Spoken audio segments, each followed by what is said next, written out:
Welcome back. Rice కదే అనుకున్నారు, మాఫియాకు అడ్డుకట్ట వేద్దామని సీజ్ ది షిప్ అని ఆర్డర్స్ ఇచ్చేశారు. ఉక్కుపాదమే అంటూ అల్టిమేటం కూడా జారీ చేశారు.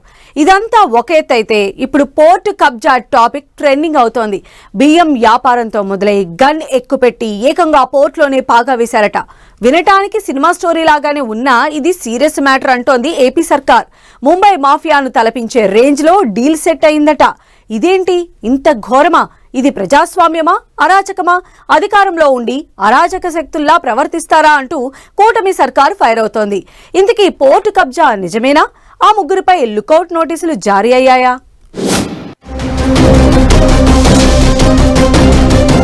దర్జాగా రైస్ దందా, ఏకంగా పోర్టు కబ్జా. అప్పటి ప్రభుత్వ పెద్దల డైరెక్షన్ లో అంత జరిగిందా? ఓవైపు వ్యాపారం, ఇంకోవైపు అడ్డగోలు వ్యవహారం. నిజమేంటో అబద్ధమేంటో తెలియదు, ప్రచారం మాత్రం పీక్ లెవెల్లో ఉంది. రైస్ దందా ఓవైపు పోర్టునే కబ్జా పెట్టినట్లు చెబుతున్న మాటలు ఇంకోవైపు కాకరేపుతున్నాయి.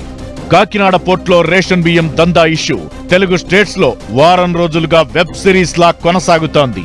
మొదట కలెక్టర్షిప్ పరిశీలన, ఆ తరువాత పవన్ టూర్ తో వెరీ ఇంట్రెస్టింగ్ గా మారింది scene. Seize the ship topic trending లో ఉండగానే మంత్రివర్గ ఉపసంఘ భేటీ, టాస్క్ ఫోర్స్ కమిటీ, సీసీ కెమెరాల నిఘా, ఇలా పోర్ట్ నే నిఘా నీడలో పెట్టాలని ఫిక్స్ అయ్యారు. చీమ చిటుక్కుమన్నా తెలిసిపోయేలా స్పెషల్ సెక్యూరిటీ టీంతో భద్రతను పటిష్టం చేయాలని డిసైడ్ చేసింది ఏపీ సర్కార్. ఇంతలోనే మరో వార్త సెన్సేషన్ అవుతోంది. వైసీపీ పెద్దల డైరెక్షన్ లో కొందరేకంగా కాకినాడ పోర్టునే కబ్జా పెట్టారట. Kakinada seaport limited, Kakinada SEZ లోని 3600 కోట్ల విలువైన వాటాలను కేవీరావు నుంచి గత ప్రభుత్వ హయాంలో బలవంతంగా లాక్కున్నారంటూ ఓ వార్త హల్చల్ చేస్తోంది. దీనిపై కేసు నమోదు చేసిన సిఐడి కేవీరావు ఫిర్యాదులో పేర్కొన్న వారిని కీలక నిందితులుగా భావిస్తోంది. వాటాలు రాసివ్వకపోతే అక్రమ కేసులు పెట్టి జైలుకు పంపిస్తామని బెదిరించారని కేవీరావు ఫిర్యాదు చేశారట. తనను భయపెట్టి అత్యధిక షేర్లను అరబిందో సంస్థకు అప్పగించేలా చేశారనేది కేవీరావు ప్రధాన ఆరోపణ. ఈ కేసులోనే ఆరోపణలు ఎదుర్కొంటున్న ఓ వైసీపీ ఎంపీ, మరో ముఖ్య నేత తనయుడు ఓ పారిశ్రామికవేత్తకు ఎల్ఓసి ఇచ్చినట్లు టాక్, ఎన్ఓసి ఇచ్చినట్లు టాక్. ఈ ముగ్గురు విదేశాలకు పారిపోకుండా దేశంలో ఉన్న అన్ని ఎయిర్పోర్ట్లకు లుకౌట్ నోటీసులు పంపించారట ఏపీ సిఐడి అధికారులు. బియ్యం దందాపై కూపీ లాగితే డొంక మొత్తం కదిలిందట. కాకినాడ పోర్టు ఎవరి ఆధీనంలో ఉంది, ఎవరెవరికి వాటాలున్నాయని లెక్కలు తీస్తుండగా అప్పటి ప్రభుత్వ హయాంలో జరిగిన సెటిల్మెంట్ కథ వెలుగులోకి వచ్చిందంటున్నారు.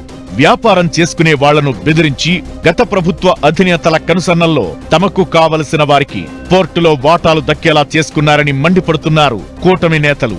అధికారాన్ని అడ్డుపెట్టుకుని వైసీపీ పాలకులు, వారి అండతో కొందరు గన్ను పెట్టి బెదిరించి ఆస్తులు రాయించుకున్నారని ఆరోపిస్తున్నారు ఏపీ సీఎం చంద్రబాబు. ఇలాంటివి దేశ చరిత్రలోనే ఎప్పుడూ జరగలేదంటూ ఆఫ్ ది రికార్డులో ఆవేదన వ్యక్తం చేశారు చంద్రబాబు. మహారాష్ట్రలో దావూద్ ఇబ్రహీం లాంటి ముఠాలు ప్రజల్ని బెదిరించి భయపెట్టి ఆస్తులు రాయించుకుంటే వాటిని సీజ్ చేసిన దాఖలాలు ఉన్నాయి. ఆ చట్టంపై సమాచారం తెప్పించుకుంటామంటున్నారు సీఎం చంద్రబాబు. ఇప్పటికే భూ ఆక్రమణల నిరోధక చట్టం తీసుకొచ్చామన్న బాబు కాకినాడ పోర్ట్, సెజ్లో బలవంతంగా వాటాలు రాయించుకున్న వ్యవహారం దీని పరిధిలోకి వస్తుందో లేదో పరిశీలిస్తున్నారట. ఏదైనా బియ్యం దందా నుంచి స్టార్ట్ అయిన వ్యవహారం వెనుక ఇంత పెద్ద స్టోరీ ఉందనేది ఊహించని డెవలప్మెంట్. సస్పెన్స్ థ్రిల్లర్ క్రైమ్ స్టోరీలో ఊహించని క్లైమాక్స్ రేంజ్ లో సెటిల్మెంట్ ఎపిసోడ్ వెలుగులోకి రావడం పాలిటిక్స్ ను షేక్ చేస్తోంది. కేవీరావు ఫిర్యాదుతో కేసు నమోదు చేసి ముగ్గురిపై లుకౌట్ నోటీసులు జారీ చేసినప్పటికీ ఈ వ్యవహారమంతా ఎటు దారి తీస్తుందో, ఎలా విచారణ చేయాలో కూడా ఏపీ సర్కార్కు అంతు చిక్కడం లేదట. అసలు ఇంత దారుణంగా బిహేవ్ చేశారా అని షాక్ అయిపోతున్నారట.